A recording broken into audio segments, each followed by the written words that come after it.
लेकिन हाँ, लोग कभी-कभी कि हाँ, भाई अब तो बड़े आदमी हो गए भाई, तो यार तुम्हारे जलवे हैं, आप कहाँ हमारे साथ बैठोगे? तो बच्चन साहब को बोलना एज़ एन एक्टर जो पिद्दी सा है, कुछ है नहीं, कुछ जानता नहीं है किस। और इस बात के लिए मैं एक एग्ज़ाम्पल भी आपको दूँगा कि किसी बड़े डायरेक्टर ने बच्चन साहब के बारे में ऐसा कहा था कि अवार्ड्स के लिए कभी काम न मैंने किया है, न करूँगा और न करना चाहिए। लेकिन फिर भी इतना इल्यूजन कि हमें वही लगने लग जाए, ये प्रिपरेशन कैसे होती है? सलमान की बात अगर मैं कहूँ तो ही इज़ वेरी एक्सप्रेसिव। उनकी आंखें बहुत बोलती हैं और बड़ी आंखें भी हैं, एक्सप्रेसिव आंखें हैं और is a good looking man. ऐसे में एक गुल्लक जैसी कहानी आती है और नहीं देखिए, जब मैंने पढ़ी थी वो कहानी तब मुझे उतना मज़ा नहीं आया, लेकिन जब मैंने सुनी तो बड़ा मज़ा आया। अच्छा, डिसिप्लिन के मामले में तो उनकी तो मिसाल दी जाती है। और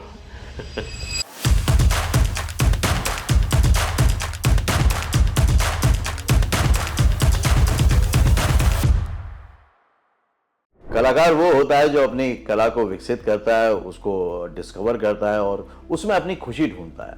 लेकिन जब ये खुशी और आगे बढ़ जाती है तो इससे खुशी बहुत सारे लोगों को मिलती है, यानी कि ऑडियंस को। और आजकल एक ऐसे कलाकार हैं जो बहुत घरों में खुशियां बांट रहे हैं अपनी कलाकारी से, अपनी अदाकारी से। मेरे साथ हैं Jamil Khan. Welcome to join film sir.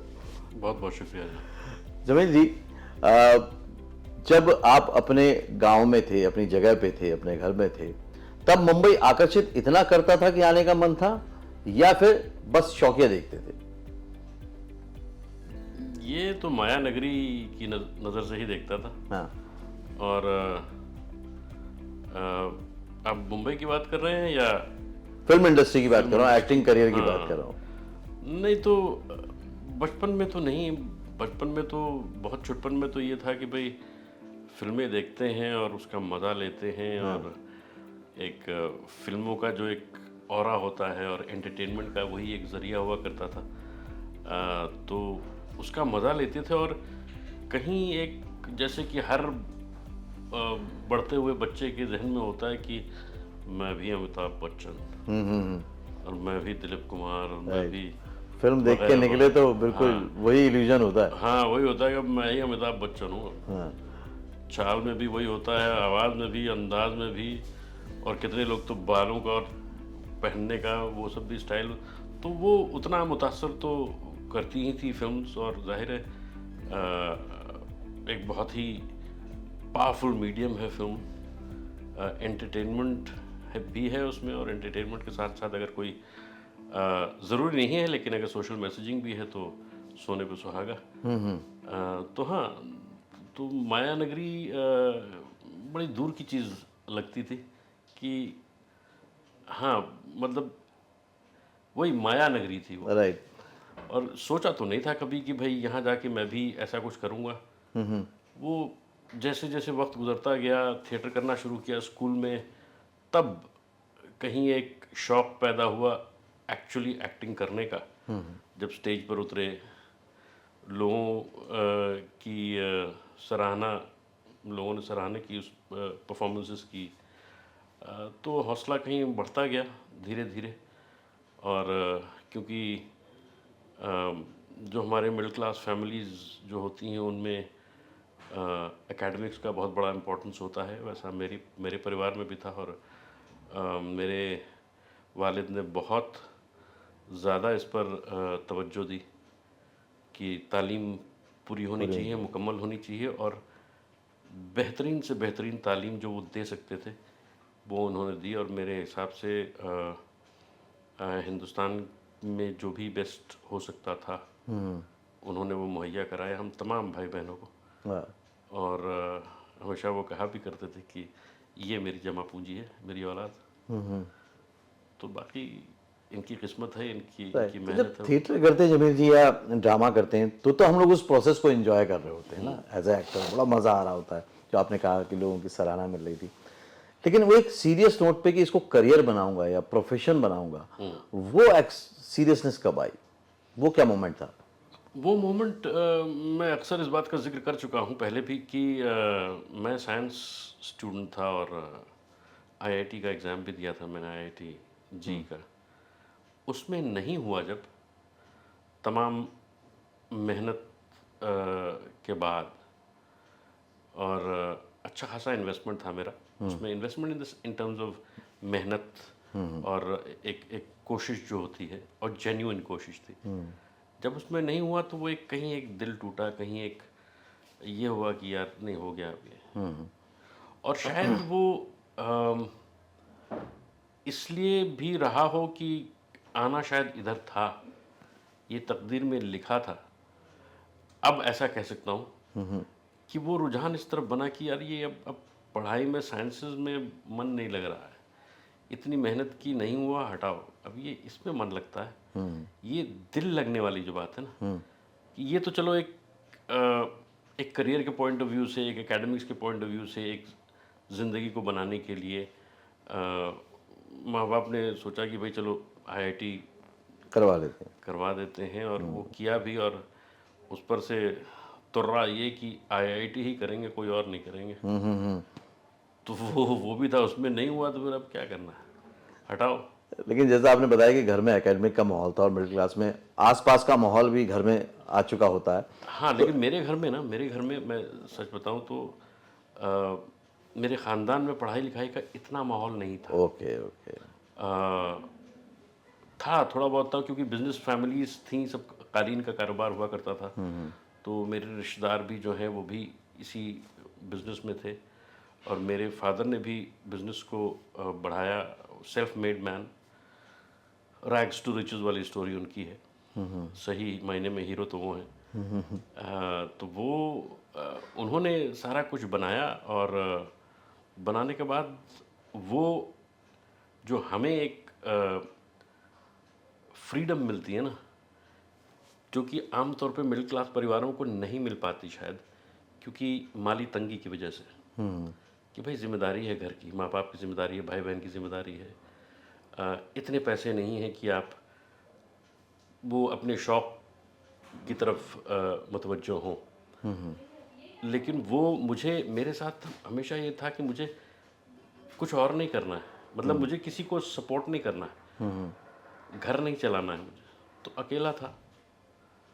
तो वो हिम्मत, वो परिवार के सपोर्ट से मिली कि भाई हाँ ठीक है, कर लो, चलो ये भी कर लो। शौक भी आजमा के देखो। तो आपने कहा कि दिल ने कहा कि इधर जाना है, और उसके बाद आपने जब फिल्मों से शुरुआत की तो हम दिल दे चुके सनम, और उससे जुड़ी बात ये है कि तब संजय लीला भंसाली बनने की राह पे थे। मतलब जो आज हम उनका ऑरा देखते हैं, शायद वो शुरुआती फिल्में थी ऐसी जहाँ पे उनका लार्जर देन लाइफ सिनेमा शुरू हो चुका था। तो आपने तब से उनके साथ काम करना शुरू किया, जी। राइट? तो जब वो पहले ही फिल्म में गए आप, तो उस टाइम पे जो एक ख्याल होता ना एक एक्टर का कि यार अब मिला है मौका, अब दिखाऊंगा, वो क्या ख्याल था? वो नहीं था उस वक्त, ऐसा बिल्कुल ख्याल नहीं था कि अब मौका मिला है अब दिखाऊंगा मैं। वो नहीं था, मैं थिएटर कर रहा था, मैं एमए कर रहा था। अच्छा, हमें चल रहा हाँ था। हाँ, और एमए शायद ख़त्म ही हुआ था या चल रहा था, मुझे ध्यान नहीं एग्जैक्टली। लेकिन थिएटर करना शुरू कर दिया था, और थिएटर से ही संजय के साथ उनका एक असिस्टेंट हुआ करता था, शायद उनके साथ लिखता भी था वो, केनेथ।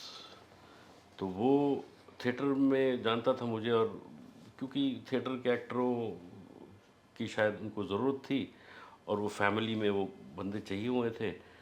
तो उसने मुझसे पूछा, मैंने कहा, और जाहिर है क्योंकि पैसे भी मिल रहे थे उसमें, जो भी जितने भी, तो पैसे जब आ रहे थे तो चलो ये भी कर लेते हैं।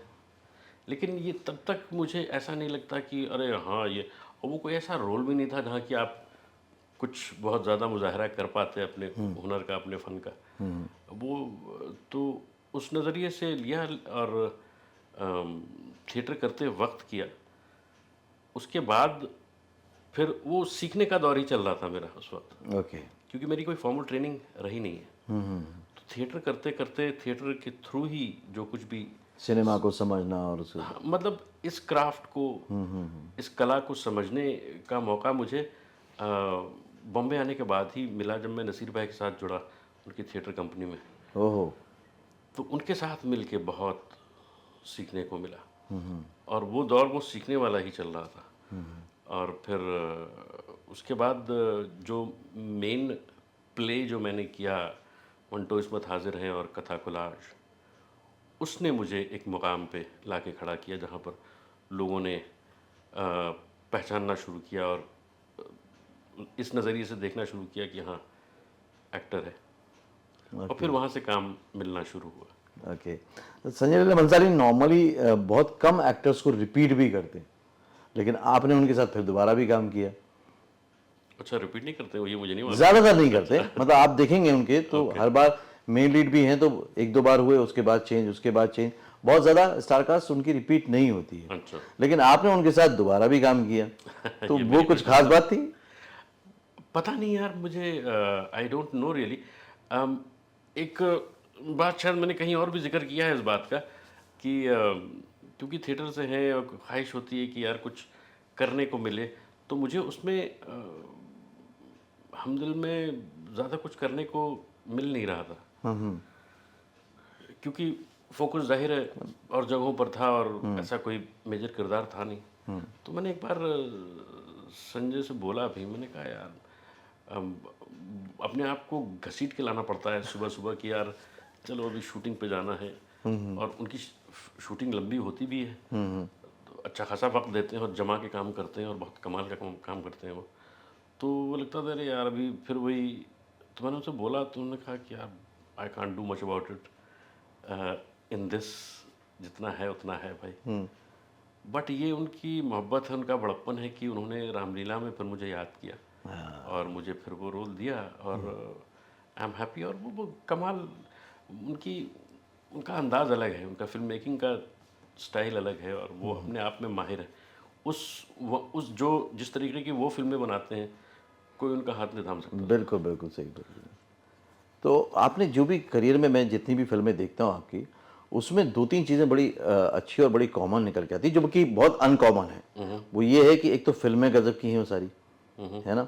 दूसरा, उनके डायरेक्टर कहीं ना कहीं अपने अलग अलग जोनर के सब दिग्गज हैं। जैसे कि संजय लीला भंसाली हो गए, फिर आपने गैंग ऑफ वासेपुर किया, जी नीरज पांडे के साथ किया। जी। तो ये चुनते जा रहे थे या ये होता जा रहा था बस? बाय डिज़ाइन तो नहीं था, लेकिन ख्वाहिश ज़रूर थी कि भाई जो अच्छे डायरेक्टर्स हैं उनके साथ काम किया जाए, और ये तो अच्छे डायरेक्टर्स हैं ही, और हमेशा से हर एक्टर की ये ख्वाहिश होगी कि इनके साथ काम करें। अ, ये बाय डिज़ाइन तो नहीं था, लेकिन ये मेरी खुशनसीबी थी कि इनके साथ काम करने का मुझे मौका मिला, और जब भी मौका मिलेगा आइंदा भी तो मैं छोड़ूंगा नहीं। इसके अलावा भी, इनके अलावा भी और जो डायरेक्टर्स जो मेरे पसंदीदा हैं, जिनके साथ मुझे काम करने का मौका नहीं मिला है, जैसे कि विशाल भारद्वाज हैं, आपके श्री राम राघवन हैं, और क्या कहते हैं, बहुत सारे ऐसे डायरेक्टर्स हैं जिनके साथ काम करने का मन है मेरा। अम, ये दिवाकर बैनर्जी हो गए, दिवाकर बनर्जी। इन लोगों के साथ काम, और बहुत सारे वो यंगस्टर्स भी बहुत सारे हैं जो बहुत अच्छा काम कर रहे हैं।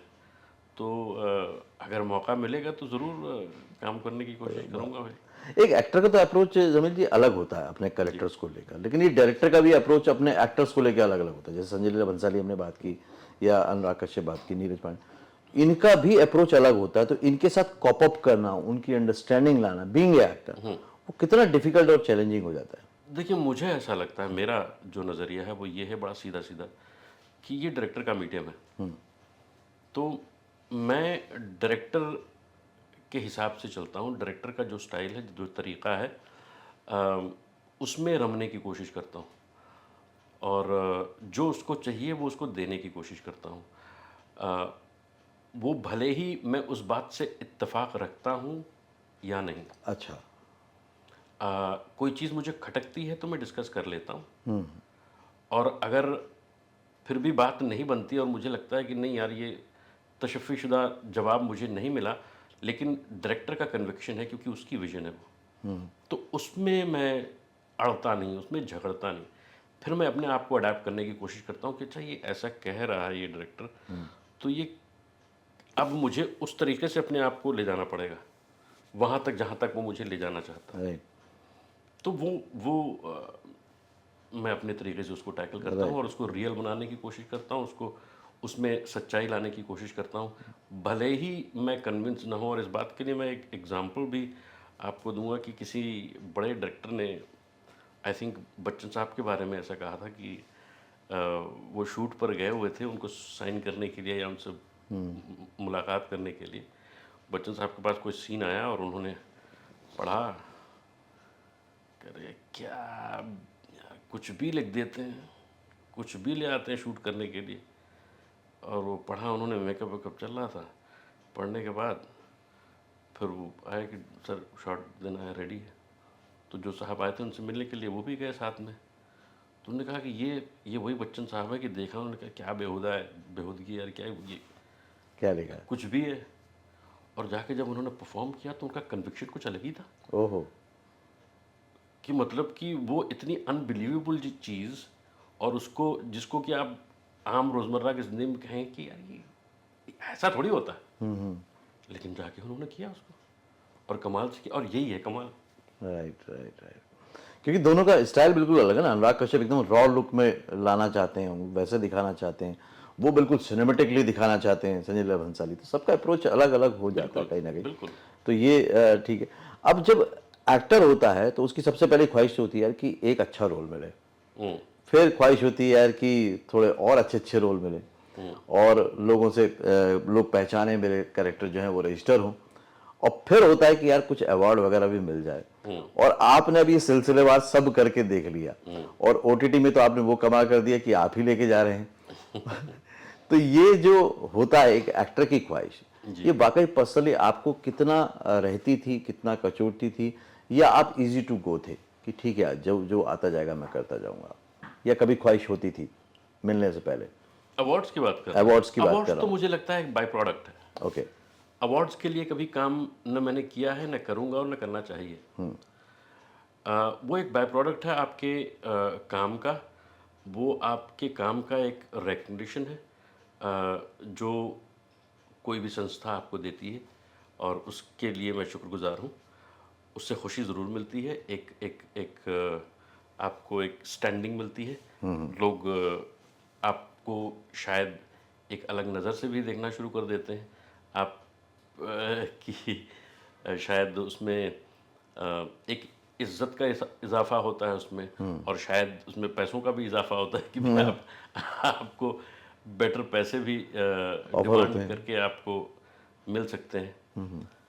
तो अवार्ड मिलने का वो फ़ायदा तो ज़रूर है, लेकिन काम है अल्टीमेटली। वो जो खुशी आपको काम देती है ना, वो कोई और चीज़ नहीं दे सकती। और अच्छा काम निकल आए, अच्छा काम हो जाए और लोगों को पसंद आ जाए, उससे बड़ा अवार्ड ही नहीं है।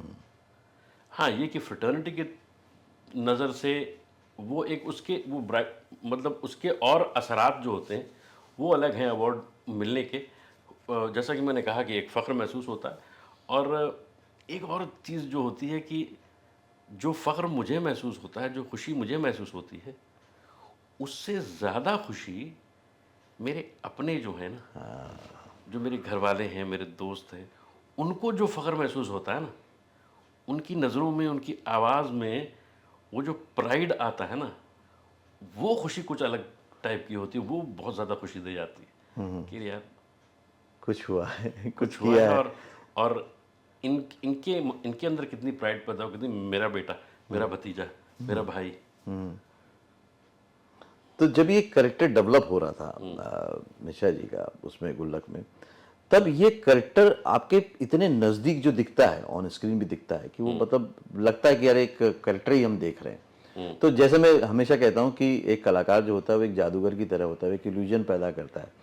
देखने वाला जानता है कि वो जादू देख रहा है और उसमें कुछ ट्रिक है। हम जानते हैं कि जमील जी एक्टिंग कर रहे हैं, ये वो नहीं है, लेकिन फिर भी इतना इल्यूजन कि हमें वही लगने लग जाए। ये प्रिपरेशन कैसे होती है आपकी? प्रेपरेशन यार, मुझे ऐसा लगता है कि आ, ये सच्चाई की जो तलाश होती है ना, वो ही है और कुछ नहीं है। कि आपको एक सिचुएशन में रिश्ते के ताने बाने के अंदर रह के कि आप कहाँ से आए हैं, कहाँ जाना है, किरदार को, मैं किरदार की बात कर रहा हूँ, और उस किरदार के क्या क्या रिश्ते हैं, उन रिश्तों को वो कैसे निभा रहा है, इन तमाम चीज़ों में एक सच्चाई लाने की बस ज़रूरत है, बाकी काम आसान हो जाता है। और उसके बाद मुझे ऐसा लगता है कि मेरे लिए जो डायलॉग्स हैं, जो बोलता है ना किरदार, वो भी बहुत इम्पोर्टेंस रखता है कि किस तरीके की चीज़ें उसको दी जा रही हैं बोलने के लिए। और वो बहुत सारे वर्ड्स ऐसे होते हैं ना कि जो इमोशन को खुद ब खुद पैदा कर देते हैं, और वो इमोशन को जगा भी देते हैं, right. For an actor and thereby for the viewer. तो डायलॉग का उसमें बहुत बड़ा हाथ होता है, और फिर उसमें वो मोमेंट्स जो होते हैं ना, जब आप जी रहे होते हैं, बहुत सारी खामोशी ऐसी होती है जो बहुत कुछ बोल देती है, राइट। और वो आती है, वो खामोशी में जो बातें होती हैं, खामोशी की जो बात होती है, जो कन्वे होती है, वो आती है तभी जब आप उस मोमेंट में आप उस चीज़ को जी रहे हो, उस कैरेक्टर को जी रहे हो। उस कैरेक्टर को जी रहे हो, उस मोमेंट को जी रहे हो, कि वो मोमेंट आपके लिए उस वक्त कितना सच्चा है। आप फेक नहीं कर रहे हैं उस चीज़ को, प्रिटेंड नहीं कर रहे हैं, आप जी रहे हैं, महसूस कर रहे हैं, तब वो ट्रूथ आता है। और वो कैरेक्टर में क्या जो अदर कैरेक्टर्स हैं आपके आसपास, जो आपका परिवार दिखाया गया, उसके इन्वॉल्वमेंट और उसके जो एक ट्यूनिंग बोलते हैं, जो एक केमिस्ट्री बोलते हैं, उसका भी प्रभाव पड़ता है? बहुत ज़्यादा, बहुत ज़्यादा। अगर अगर मेरे ये सारा गिव एंड टेक का तो खेल ही है ना।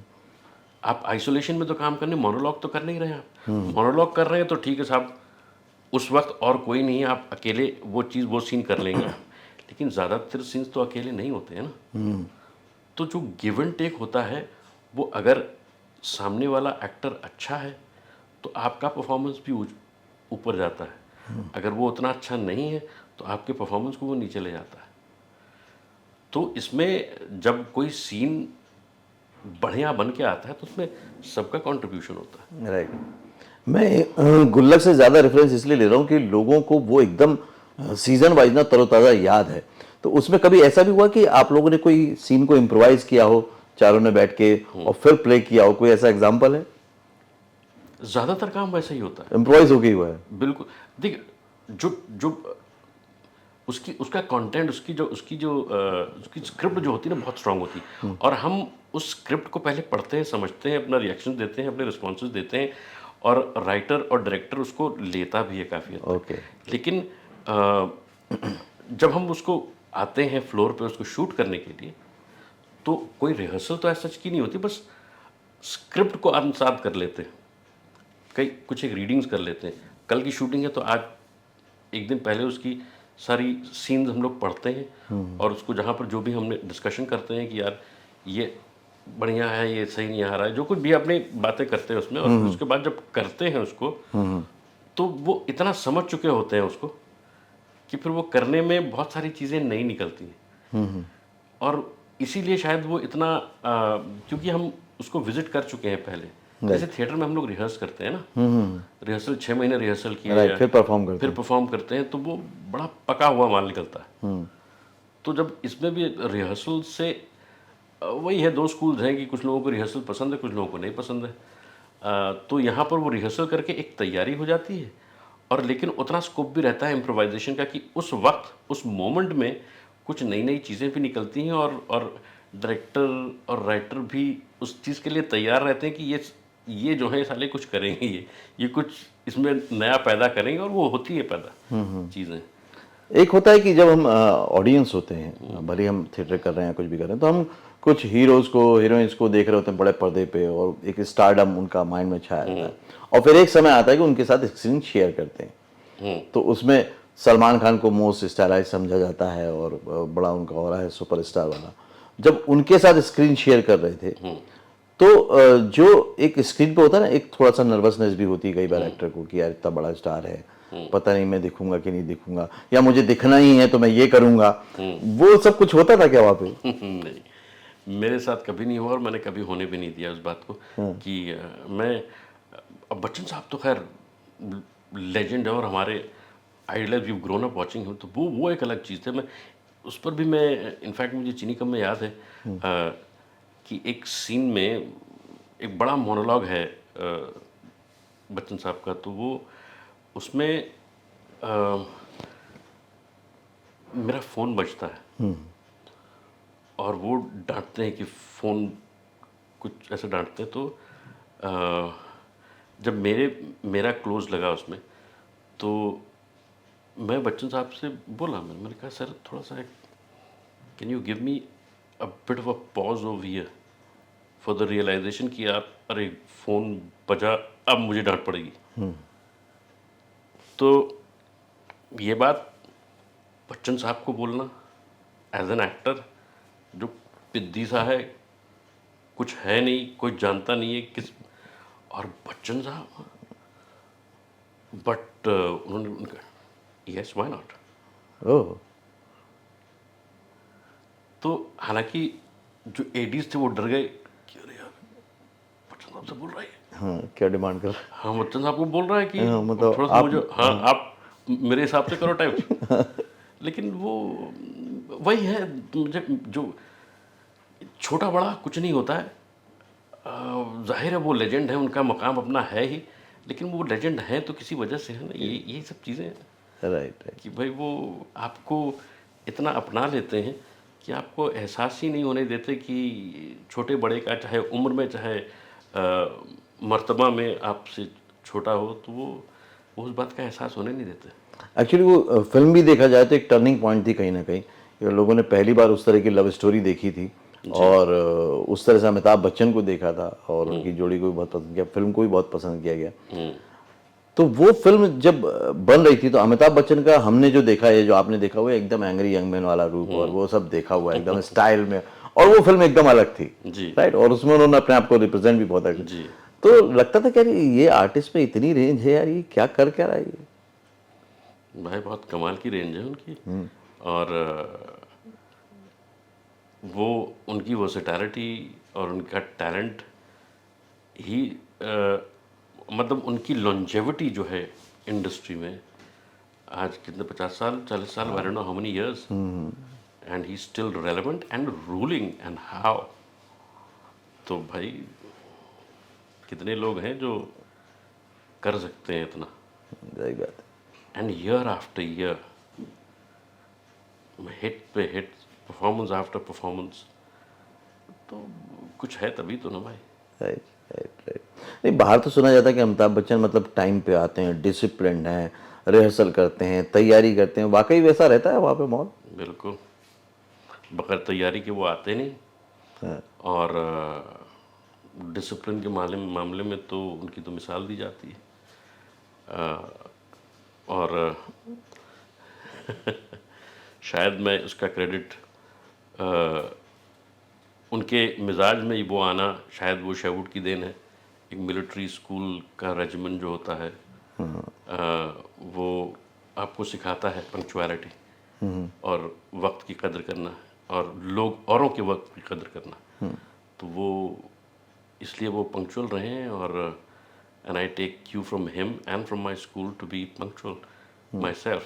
मैं मजबूरी के तहत अगर कोई ट्रैफिक जैम हो गया या कुछ ऐसा हो गया, हालांकि मैं आधा घंटा बफर लेके चलता हूँ हमेशा, कि वक्त से पहले पहुँच जाऊँ या वक्त पर पहुँच जाऊँ, लेट ना पहुँचूँ। Right, right. और ये that is the least you can do.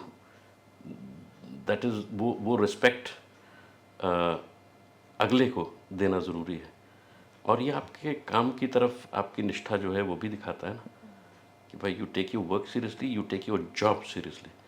ये काम है ना। Right, right. तो और लोगों के पैसे लगे हुए हैं और कोई इंतज़ार कर रहा है आपका, क्यों भाई? राइट। तो ये तो नज़ारा हमने आज भी देख लिया। 7 बजे की बात हुई थी, लेकिन आप 6:30 बजे आ गए तो हमने वो उसको तो आज भी मेंटेन किया कहीं ना कहीं। और इसीलिए जब एक कलाकार बन रहा होता है, उसके साथ साथ बोलते हैं कि एक अच्छा इंसान बनना भी बहुत ज़रूरी होता है। ऐसा सुना गया, देखा गया। इसके विपरीत एक बात ये भी देखी गई, यार स्टार बनते ही या कलाकार बनते ही फिल्मों में आते ही ना एक एटीट्यूड आ जाता है। आपने इस दरमियान कैसे बचा के रखा अपने आप को, और कहाँ संभाल के रखा भाई पता नहीं, वो मिजाज शायद है, शायद मेरी परवरिश ऐसी है। और मैं अपने माँ बाप को इस बात का क्रेडिट दूंगा। और मेरे जो गुरु हैं, जो मेरे उस्ताद रहे हैं, जहाँ से जो कुछ भी सीखा है वो इसी तरफ ले जाते हैं मुझे।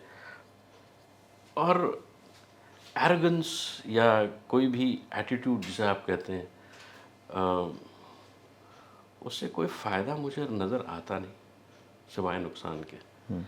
और अगर मेरी किसी हरकत से किसी को ज़रा सी भी ठेस पहुंच जाती है, या उसको ये लगता है कि यार इसके अंदर बड़ा घमंड है, एक एरोगेंस है, तो वो एक नेगेटिव ट्रेट की तरफ इशारा करता है। और अच्छा इंसान बनने के लिए ये सब चीज़ों का नहीं होना ज़रूरी है। At the end of the day हम को एग्जिस्ट करते हैं। किसी के जज्बात से आप खेल नहीं सकते, किसी को बेइज्जत नहीं कर सकते, नहीं करना चाहिए। तो इस बात से परहेज़ करना चाहिए हर इंसान को कि मेरी किसी हरकत या मेरी किसी बात से किसी को ठेस ना पहुँचे। कोशिश हमेशा ये करनी चाहिए। कभी गलतियाँ हो जाती हैं तो अलग बात है, इंसान ही है। राइट। पर जब स्टारडम आता तो एक बार एक आर्टिस्ट ने मुझसे बड़ी अच्छी बात की थी कि यार स्टार बनने का तो बहुत मन करता है, और घर वालों के सामने भी, दोस्तों के सामने भी बनने का मन करता है, पर सारे बनने ही नहीं देते।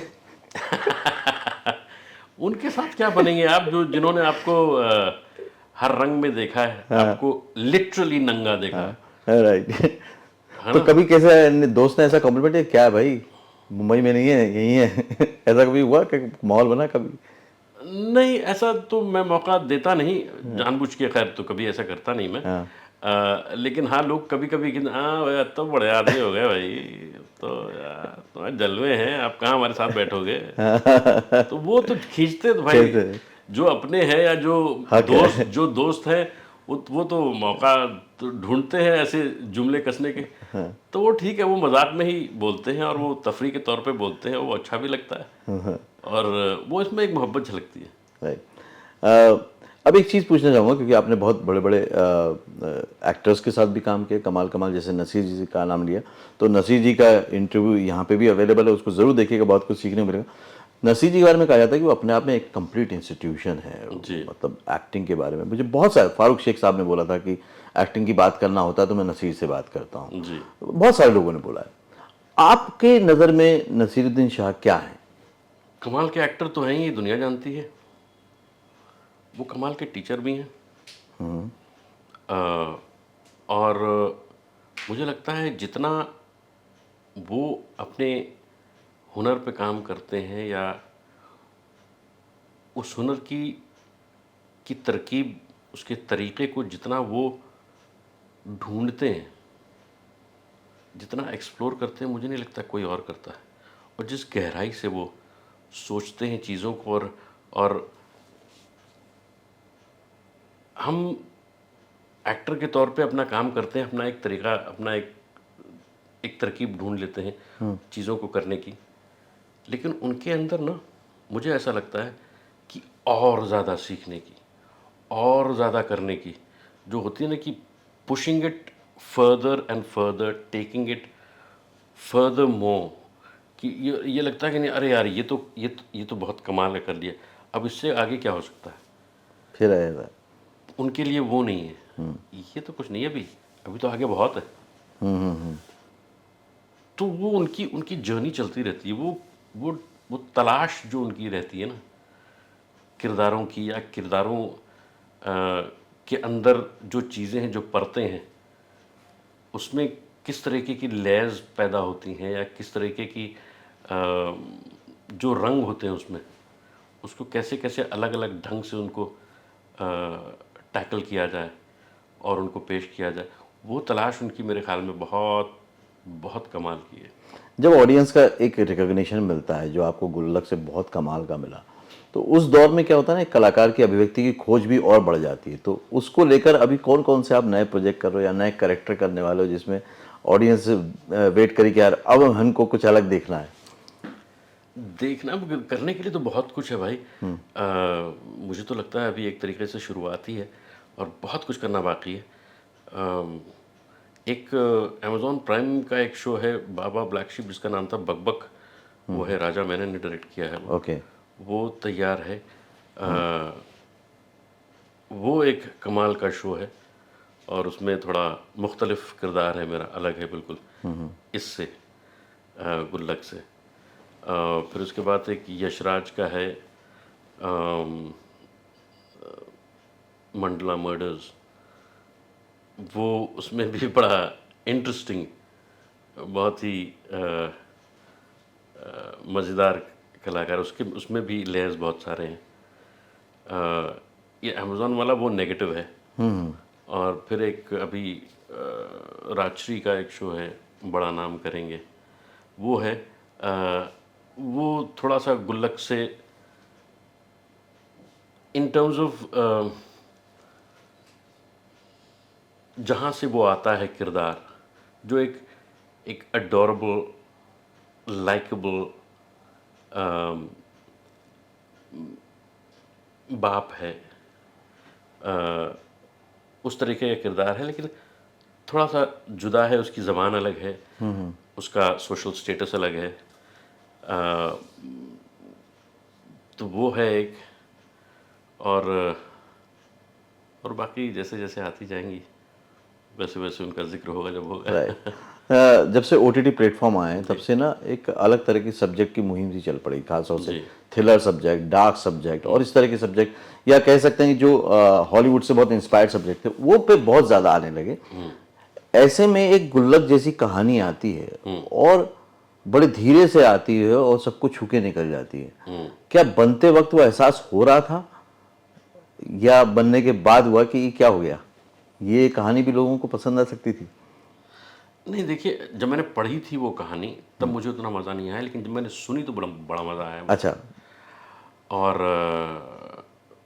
निखिल विजय ने नरेट किया था, जो पहला सीज़न उसने लिखा था, तो सुनने में मुझे बड़ा मज़ा आया। और फिर उसके बाद करते वक्त भी मज़ा आया, लेकिन वो इतने कम वक्फे में वो शूट हुई थी, 15 दिन में कुछ शूट किए थे हमने 5 एपिसोड, और एक प्रोजेक्ट से निकला, ये शूट किया, फिर दूसरे प्रोजेक्ट में चला गया मैं। तो शूट करते वक्त मज़ा तो बहुत आया और बहुत ज़्यादा हेक्टिक शेड्यूल भी था, लेकिन जब वो बन के आई और जब हमने देखी उसको, तो हमने कहा यार कुछ बनी है चीज़, ओके, एहसास हुआ। ये एहसास हुआ। और मतलब अच्छा लगा कि it's a feel good show. और फिर उसके बाद जब वो पहला सीज़न आया और दूसरा सीज़न जब उसका आया, तब तो फिर धूम मच गई। और फिर टीवीएफ ने उसको उस लेवल को बरकरार रखा, वो उस बड़ा मयार मुश्किल को। काम होता है। और चौथा सीज़न आ गया है और चारों सीज़न एक से एक। मैं यही आपसे बोल रहा था कि जितने भी सीजन वाइज चीजें आई, हमने देखा कि उनका ग्राफ उतना लोगों को पसंद नहीं आया, लेकिन इसका ग्राफ अपना लेवल और अचीव करता जा रहा है। जी। और इसमें ऑब्वियसली क्रिएटर्स का कंट्रीब्यूशन है, और अम, पूरी टीम इसके लिए क्या कहते हैं, हकदार है इसके सक्सेस में। और मुझे ये लगता है कि जब तक उसका कंटेंट तगड़ा रहेगा ना, इसके अंदर इतना मसाला है, इतना कुछ है कि ये दर्जनों सीजन्स बन सकते हैं। मिडिल क्लास इतना बड़ा मास है, इतना बड़ा, इतनी बड़ी पॉपुलेशन की, बहुत सारे किस्से हैं उसके, बहुत सारी कहानियां हैं जो कि सीज़न दर सीज़न आप उनको एक्सप्लोर कर सकते हैं। राइट, बट वहीं मेरा कई बार क्वेश्चन मार्क आया कि ओटीटी जब भी होता है ना, तो बोलते हैं कि इंडिविजुअल व्यूअर देख रहा होता है उसको। फैमिली मैंने पहली बार जुड़ के देखते हुए ये शो को देखा, जो पहले टीवी का हम सोच सकते थे, जी फैमिली एक साथ नहीं देखती थी ओटीटी, जी। लेकिन इस शो ने वो भी एकदम चेंज कर दिया परसेप्शन। हाँ, ये बहुत बड़ा अचीवमेंट है ये। बहुत बड़ा अचीवमेंट है, क्योंकि ये जो हाथ में आ गया है ना, ये जो स्क्रीन हाथ में आ गया है, तो ये बड़ी इंडिविजुअल व्यूइंग हो गई है इसकी। और साथ में बैठ के देखना, क्योंकि शायद कंटेंट ऐसा है कि सब लोग साथ बैठ के देख नहीं सकते या देखना नहीं चाहते, कहीं शायद एक डिस्कम्फर्ट होता है, वो किसी भी वजह से हो सकता है, और उसमें हैं चीज़ें जिस वजह से हो सकता है। ये वो शो है जो आप बैठ के साथ में देखने में जो मज़ा आता है वो अकेले में नहीं आता, नहीं आएगा।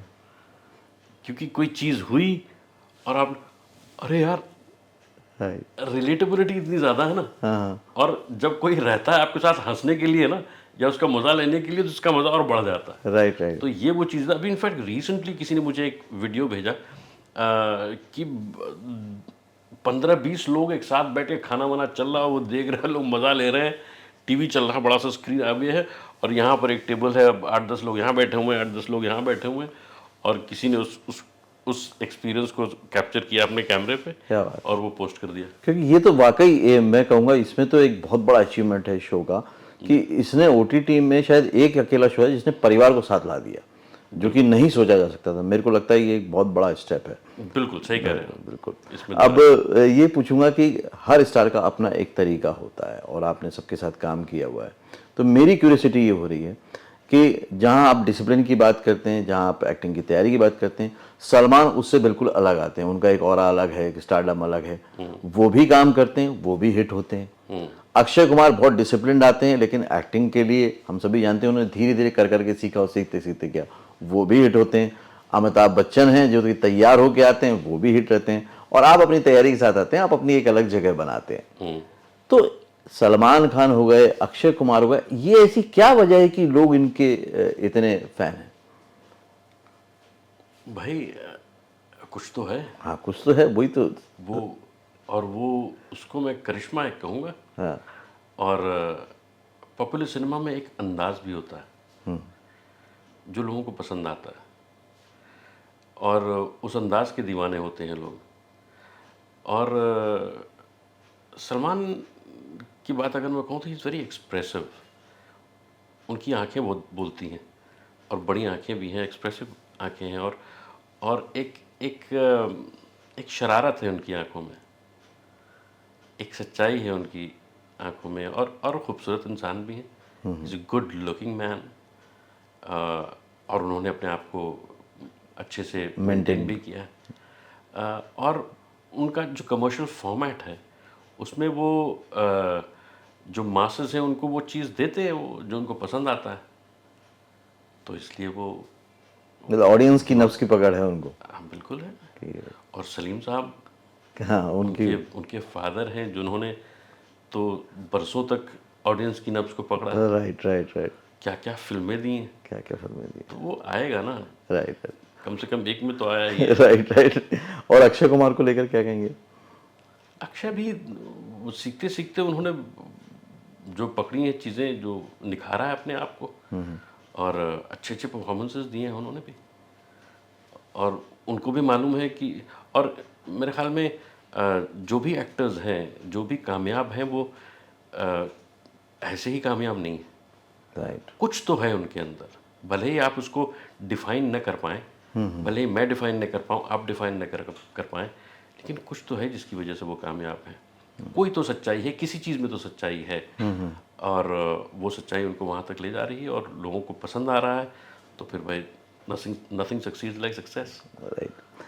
हमने आपके बहुत सारे किरदार देखे हैं, सबकी भाषा अपनी अपनी, लेकिन आज आपके साथ बैठ के जो मैं आपकी लैंग्वेज सुन रहा हूँ, जो मैं आपके शब्दों का चयन सुन रहा हूँ, जो वोकैबुलरी आपकी, वो बहुत कमाल की है, बहुत उम्दा है। तो ये आपने क्या तैयारी करी थी या ये घरेलू माहौल था ऐसा? बनते बनते बनी है भाई। घर में यही ज़बान बोली जाती है, या तो फिर पूर्वी बोली जाती है। मैं भदोही से हूँ, ईस्टर्न यूपी की ज़बान है। तो इनफैक्ट शुरू में स्कूल में तो अंग्रेज़ी ही बोली जाती थी, और छुट्टियों में घर जब आता था तो जो वर्कर्स होते थे, जो वर्किंग क्लास है, जो लेबरर्स जो काम करते थे वहाँ पर, शुरू में मैं ये ज़बान नहीं बोल पाता था जो अपनी पूर्वी ज़बान है। तो मुझे, और कभी जब दुकानों पे जाऊं या कुछ ऐसा वो कुछ लेने के लिए और मैं ऐसे बात करूं, तो उनको लगता था कि अच्छा ये बाहरी है मतलब कि इसको बेवकूफ़ बनाया जा सकता है, या वो मुस्कुराते भी थे। उनको मालूम होता था कि अच्छा फला के बेटे हैं, अच्छा ये बाहर पढ़ता है, अच्छा ओ इसलिए। तो वो थोड़ा फिर मुझे वो खटकने लगी। मैंने कहा यार मेरी ज़बान, मेरी मिट्टी की ज़बान मुझे कैसे नहीं आती। फिर मैं जो भी मिलता था, जैसे बॉम्बे आने के बाद ख़ास तौर पे मुझे इस बात का एहसास हुआ। ओके। तो बॉम्बे आने के बाद इनफैक्ट घर पे भी जब मैं अपने वर्कर्स से या स्टाफ से, जो भी लोग होते थे, उनसे बात करता था, कोशिश करता था, तो मेरी बहनें हंसती थी, कहते थे भाईजान आप मत बात किया, अगर आपको मुझे अच्छा नहीं लगता है। तो वो में मुझे लगता था हैं ऐसा क्या। फिर जब यहाँ आया बॉम्बे में, तो हर रिक्शे वाले से, हर दूध वाले से, जो भी उधर का मिलता था तो मैं उसी ज़बान में बात करता था उससे। हाँ, तो अब बड़ा मज़ा आता है। ओके। और वो भी सेट हो गया। बिल्कुल। और ये जो ज़बान है, ये इससे एक मुझे लगता है, मेरे ज़ाती तौर पे इससे एक लगाव है, एक मोहब्बत है इससे मुझे बहुत। और मैं कुछ प्लेज़ भी करने लगा था जो कि हिंदुस्तानी ज़बान में थी, मंटो की और इस्मत की। तो उस ज़माने में, उस दौर में मैंने काफ़ी कुछ पढ़ना भी शुरू किया। और मुझे मेरा ये मानना है कि कोई भी ज़बान हो, उसको जितना सही तरीके से बोला जाए और उसकी अदायगी जितनी अच्छी हो, वो उतनी अच्छा साउंड करती है, सुनने वाले को भी अच्छा लगता है। और मैं ये भी कहता हूँ हमेशा कि अगर आप कैमरे पे हैं या स्टेज पे हैं, तो आप उस ज़बान की नुमाइंदगी कर रहे हैं। प्रेजेंट कर रहा है उसको। आपको सुन के जो बच्चा है वो सीख रहा है। आप गलत बोलेंगे तो वो गलत सीखेगा, क्योंकि इसका बहुत बड़ा इन्फ्लुएंस होता है, Right, बहुत बड़ा इम्पैक्ट होता है। तो इसलिए वो एक जिम्मेदारी के तौर पे भी मैं इस बात को की कोशिश करता हूँ कि जब बोला जाए तो सही तरीके से बोला जाए। सिमरन जी, बहुत अच्छा लगा आपसे बात करके, बहुत मज़ा आया, Pleasure. इन डेप्थ नॉलेज मिली बहुत सारी। और हमारी जो ऑडियंस है, जो व्यूअर हैं, उनको भी आज एक ऐसा कन्वर्सेशन देखने को मिला होगा मौका, जो नॉर्मली नहीं मिल पाता है, क्योंकि आपने बहुत सहजता से बोला। और इसकी वजह साफ है कि जितनी गहराई से इन्होंने बात की है, क्योंकि जो सहजता आपकी स्क्रीन पे दिखती है वो वाकई गहराई से आई है, तैयारी से आई है कहीं ना कहीं, और डिसिप्लिन से आई है। और फ्लो में बहते हुए जो जो मिलता गया उसको बहुत अच्छे से निभाते गए, करते गए। और अब सब आगे ऑडियंस का प्यार तो मिल ही रहा है, अवार्ड्स मिल ही रहे हैं, रिकॉग्निशन मिल ही रहा है, और अब आगे और भी एंटरटेन करते रहेंगे, और गुल्लक इनकी लाइफ में हमेशा भरी रहेगी। इंशाअल्लाह। आप लोगों की दुआएं रहीं, आप लोगों की मोहब्बत बरकरार रही तो ज़रूर भाई, कोशिश मेरी हमेशा रहेगी कि अच्छा से अच्छा काम करता रहूं और अच्छे अच्छे लोग मिलते जाएं, अच्छा अच्छा काम देते जाएं। तो मैं तो जी जान लगा के काम करूंगा और एंटरटेन करने की कोशिश करूंगा, और ताकि जो भी देखने वाले हैं उनको लगे कि हाँ कुछ देखा। ओके। तो आप लोग भी जो इनसे कहना चाहते हैं, जो इनसे सीखा है, जो समझा है, या जो किरदार इनका बहुत अच्छा लगा है, वो कमेंट करके मुझे ज़रूर बताइएगा। अगले पॉडकास्ट में फिर से मिलता हूं, तब तक के लिए देखते रहिए, सीखते रहिए, जमे रहिए। All the very best. Actor बनने का सबसे आसान तरीका अवार्ड विनिंग एक्टिंग गुरु वीरेंद्र राठौर का best seller acting method switch on switch off acting method है। इस कोर्स से सीखकर आप भी कुछ ही दिनों में एक बेहतरीन एक्टर बन सकते हैं, जिसे साबित करते हैं इसके अमेजिंग Amazon और Google के ratings and reviews. Switch on switch off acting method अभी तक का सबसे सरल और प्रभावी मेथड है, जो आपके समय और महंगी फीस दोनों को बचाता है। Switch on switch off acting method course book आपको Amazon, Flipkart, join films website पर अवेलेबल है।